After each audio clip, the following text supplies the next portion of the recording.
Before becoming a professional ghostwriter, I was one major thing in my life, and I still am that. I'm a word nerd. So that means I love to read copious amounts of fiction and nonfiction books. And so I had a thought.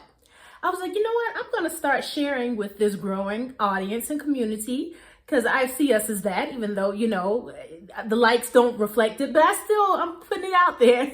I see us as a growing and evolving community. I'm going to share with you my top 2 picks each month, one nonfiction and one fiction title that I'm going to be reading for that particular month or listening to, because I'm all about the audiobooks once again. So if this seems of interest to you, then definitely like this video, subscribe to this channel where I talk about all things words, from professional writing to leisurely writing, anything having to do with words, and I throw a little bit of wellness in here and there, depending on if the mood strikes me. But subscribe if any of that seems of interest to you.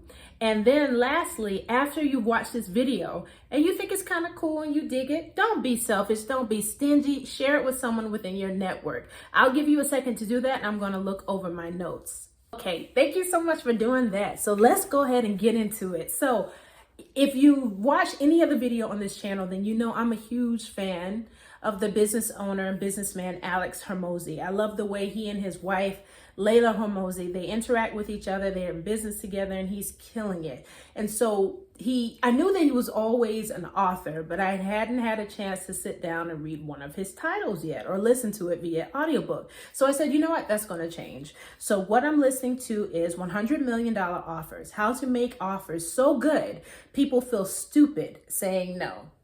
And what is super cool about this, before you go out and rush and buy the book, is that he split up the whole audiobook and segmented them in alignment with some podcast episodes of his podcast. So you can listen to it totally for free. And so I listen to it on Spotify. And so I'll be happy to put those links down there. But unless you have a Spotify account, you won't be able to do that. But I'm pretty sure that he did that on whatever podcast platform that he used. Wherever podcasts can be listened to, I'm pretty sure he did that. And his reason for doing this is that he wants things to be free access so the world has more entrepreneurs. I like what he said in his introduction of this book. He says everything that he does in terms of education and knowledge about business and entrepreneurship is free. And he said he does that with this particular goal in mind. The more accomplished entrepreneurs that he can put into the universe, the better his business portfolio will look. Because once entrepreneurs get to a certain level, then he says it's time for the two of them to talk, he and the business owner and the entrepreneur to talk, and then he can determine if that business can be a part of his portfolio of businesses that he makes investments with. I thought it was brilliant. So anyway, so I just started the book, or listened to the podcast episodes where he went over the first part of the book, and now we're in the second part where he's talking about making more offers, and I'm blown away so far. So I highly recommend the book. 2 suggestions that I do have. I'm going to piggyback on one suggestion that he had actually in the book, where he says you can listen to the audiobook, but also he suggests that you should read it as well. So he's like, grab a physical copy or get an e-copy, because he says he likes to have the auditory benefit of hearing the words and also reading them as the book takes place. Now, because I do have Spotify, it shows each word, so I'm kind of doing that. But I'm sure there's nothing like seeing the actual page of the book, because he has different tables and things like that, so you could really benefit from them. And then there's a free course on his website that is aligned with the book. So, I mean, you can't really beat that with a stick. So I'm really into this book, because what I'm finding is, as a creative and service provider, it's difficult sometimes to really put the business first and then the creativity second. So I'm finding that delicate balance. And if you all want me to do a video talking about that, please let me know in the comments. But getting back to this book, I'm really seen so much value, and I've just gone through the first couple of chapters. So I highly, highly recommend it. And again, I will put a link in my description of this video where you can find the podcast episodes on Spotify or wherever you happen to listen to podcasts. You'll get the title so you can plug it in there. So definitely recommend that.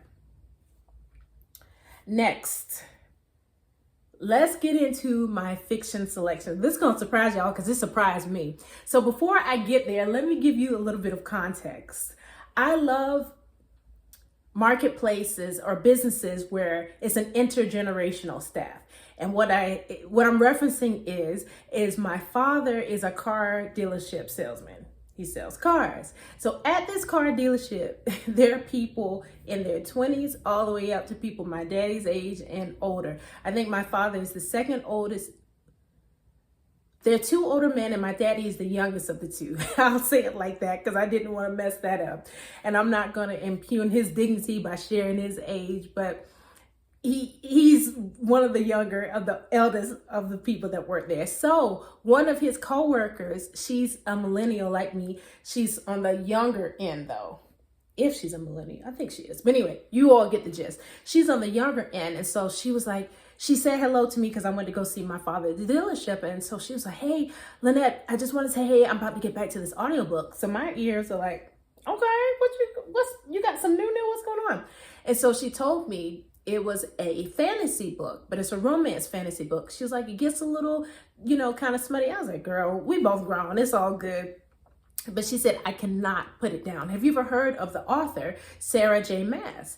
And I was like, I don't think so. I've never heard of it. She was like, oh my gosh, you've got to read A Court of Thorns and Roses. It's the first book in the series.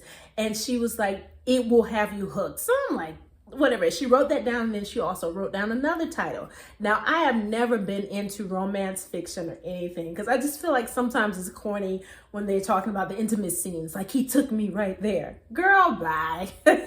So dramatic. But anyway, I love fantasy. I'm a huge fan of Lord of the Rings and titles like that. And specifically The Hobbit too, by Tolkien. I love The Hobbit. So fantasy is my thing. So I got into this book, y'all, I couldn't put it down. I have listened to every book in the whole entire series. The storytelling is immaculate.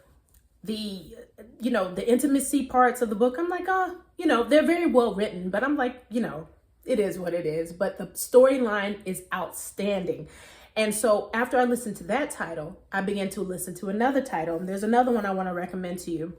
It's The Trial of the Sun Queen by Nisha J. Tuli. I hope I'm pronouncing her name right, but I'll put both of these titles in the description of this video because since they are these romance books, there's a bunch of them in the series, and I've only read The Trial of the Sun Queen so far of that series. But what I'm noticing is a common theme in these fantasy books. There's a strong heroine, a strong protagonist who's a female, and then she's up against all these different sort of sexist mores, similar to how women actually live life, in today's society. But it's really cool because it's set within some family conflict. It's very similar, but it's just in a fantasy sort of environment. And I'm like, you know what?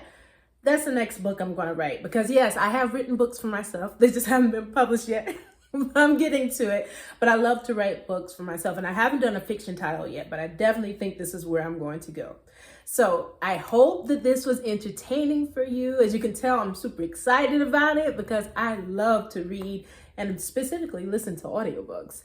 And and before I go up, someone may want to know how I'm listening to the audiobooks. So I listen to them either through Spotify, and I have an Audible membership. But what's super neat is that there is an app, and I'll probably put a link to it. I'll definitely put a link below so you can click on it, but the name of it escapes me, but it's aligned with the library systems of different states. So it's like a public library system app where you can find ebooks and audiobooks to read for free.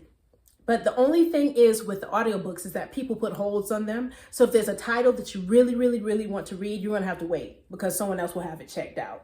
Because I think they have an allotment of maybe 5 different audiobook files that different people can have at the time. The app is called Libby, but I'll definitely put it in the description. So once again, as I was saying, I will officially close this video. Thank you so much for watching this video. I hope you found some enjoyment in it. And if you did, feel free to share it with somebody, especially because I talked about the Alex Hormozi title, because it's a very good book and it's out there for free. And people need that knowledge, my fellow entrepreneurs, business owners, and founders. So I will definitely see you in the next upload. And until we chat again, happy reading.